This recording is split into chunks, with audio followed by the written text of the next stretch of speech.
Oke, salam dan salam sejahtera dan pencerahan saya berkenaan dengan kenyataan yang dikeluarkan oleh pemuda PAS yang mana saya lihat di kenyataan media ini beliau menyenaraikan 5 bukti DAP promosi Islamofobia dan dikatakan sebagai parti ekstrim.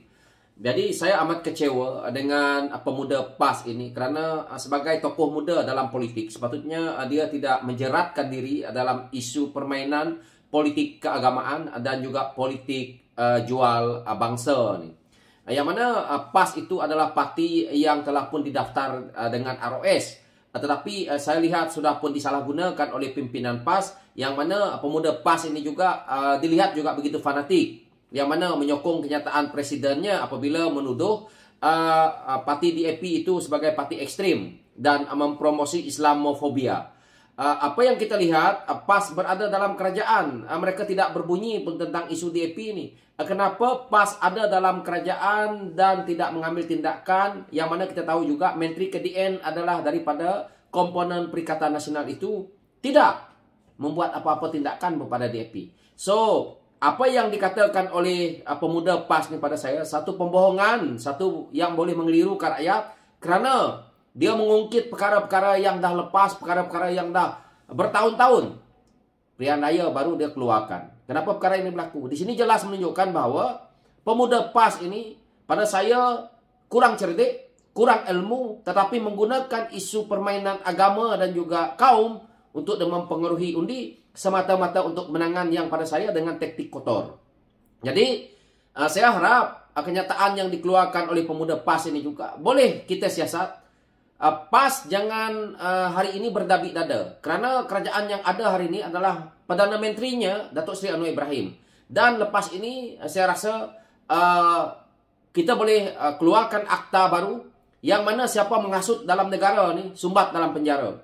Orang-orang seperti pemuda PAS ni pada saya tidak memberi manfaat pun kepada rakyat Malaysia. Kerana mereka mainkan isu perkauman, mainkan isu agama demi temboloknya sendiri. Jadi ini tidak baik. PAS, pemuda PAS harus belajar bahawa Malaysia ini milik kita semua.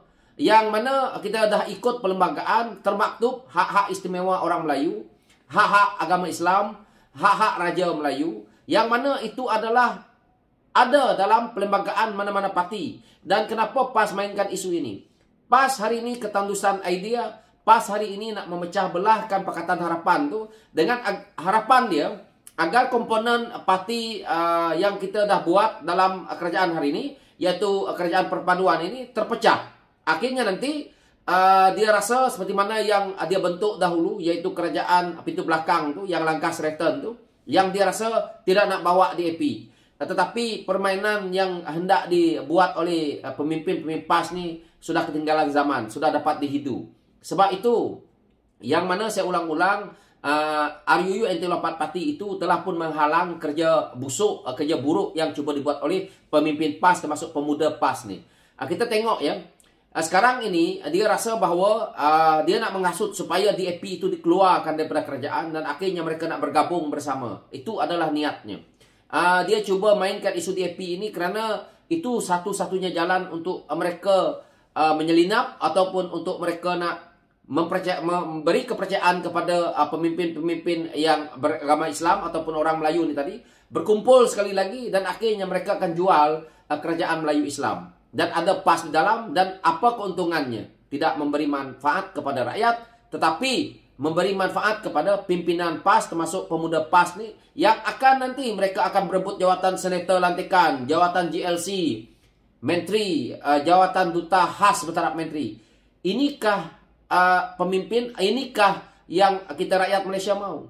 Adakah dengan menjual perkara-perkara agama, menjualkan kaum ini nanti, maka negara Malaysia ini aman damai, negara Malaysia ini mempunyai lonjakan ekonomi yang baik? Yang akan susah kita rakyat. Yang senang adalah pemimpin PAS. Orang tengok, kita boleh tengok, orang bagi duit untuk dia selesaikan masalah-masalah kemiskinan ataupun apa yang perlu untuk kerajaan Kelantan, kerajaan Terengganu. Mereka beli Mercedes. Hari ini apabila Datuk Seri Anwar Ibrahim menolak Mercedes, pemimpin PAS pun masih ada yang mahu pula. Ini adalah sikap tamak. Jadi mereka gunakan parti PAS ini untuk mereka menjual lah segala agama yang ada untuk mereka kepentingan politik. Jadi kita rakyat nih harus lihat bahwa parti politik bukan landasan untuk kita nak menceritakan tentang agama. Parti politik adalah bersaing untuk memberi idealisme terbaik. Siapa yang mampu membangunkan negara ini. Tetapi pemimpin PAS kalau dah muda-muda pun pada saya dah tongong, dah pun pada saya memang seolah-olah tidak mempunyai idea untuk diketengahkan, untuk diperjuangkan, maka sia-sialah. Anak muda seperti ini sepatutnya dia melihat ke arah bagaimana dia nak membangunkan negara ini. Tetapi dia dekat sini begitu ekstrim sekali. Siapa sebenarnya ekstrim? PAS atau DAP? Pada saya PAS lah yang hari-hari dia meratip DAP. Jadi saya rasa pemimpin PAS termasuk pemuda PAS ni dia tak pernah nak boleh tidur lena. Yang dia tengok ada bangun je dah nampak DAP. Dia bangun je nampak DAP. Jadi itulah dia. Dia nak mengungkit DAP, dia nak mencerita hal DAP. PAS ada dalam kerajaan 33 bulan buat apa? Makan tidur. Kenapa kamu juga mempunyai Menteri KDN yang berada dalam Perikatan Nasional? Kerjanya apa? Makan tidur. Duta khas mentara menteri buat apa? Makan tidur. Jadi pemuda PAS juga buat apa? Selama ni, hari ini baru kamu nak bercakap. Tak payahlah. Pemuda PAS ni kaki bodek, kaki ampu. Nak dapat jawatan, kamu nak menjadi kerajaan, kamu membuatkan fitnah. Saya rasa lepas ini jangan pemimpin PAS, pemuda PAS merasakan sangat hebat. Pemuda PAS ni harus belajar, harus menghargai orang-orang yang ada di bermacam-macam berbagai-bagai kaum yang ada di negara ni. PAS harus ingat bahawa Sabah Sarawak adalah sebahagian daripada pembentukan Malaysia. Kalau tak tahu belajar dengan saya. Kalau tak boleh belajar, nanti saya ajar. Kamu ingat, Malaysia ni milik PAS. Kamu ingat, apa yang dah kamu cakap ini tidak mengguris perasaan orang lain. Jadi, sebagai pemuda, belajar, harmonikan kaum. Jangan fikir. Kalau kau nak cakap dekat Kelantan boleh. Kau nak cakap dekat Terengganu boleh. Tapi kalau kau nak cerita tentang Malaysia, Malaysia ni terbentuk hasil daripada MA63. Melibatkan Sabah dan Sarawak. Pimpinan PAS harus ingat. Saya nak ingatkan, kerana saya ketua penerangan PKR Sarawak.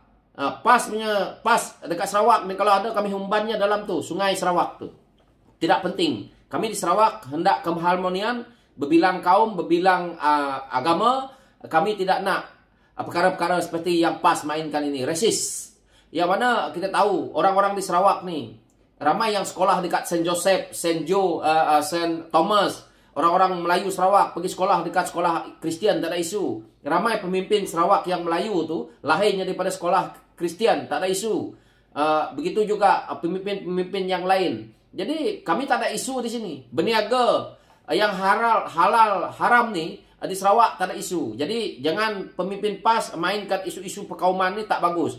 Jadi orang-orang di Semenanjung boleh datang lihat di Sarawak begitu harmoninya penduduk Sarawak, belajar daripada situ. Jangan terperuk dalam seperti katak dibuat tempurung, akhirnya terjerat dengan permainan politik yang pada saya sangat lapuk. Yang lebih parah lagi, terlalu bodoh politik yang dimainkan oleh pemimpin PAS ini. Mainkan isu kaum, mainkan isu agama, demi tembolok dia sendiri. Itulah, dia jual-jual agama lah, akhirnya kahwin 45. Lepas tu, kau ingat, duduk dalam politik ni, bapak kau orang punya duit. Ingat PAS punya duit.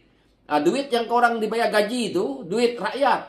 Seluruh rakyat. Kau pun ceritalah pula DAP. Kenapa kau cerita DAP? Sebab kau nak cerita pasal Cina. Ingat, duit-duit yang bayar gaji Presiden PAS ni selama ni, dipikirkanlah halal ke haram ke. Itu duit pembayar cukai, duit rakyat. Presiden PAS tu dah banyak makan duit haram. Duit rakyat. Ekstrim sangat bermain politik, menipu rakyat je kerja. Daripada dulu sampai sekarang kerja dia menipu rakyat, main isu-isu agama.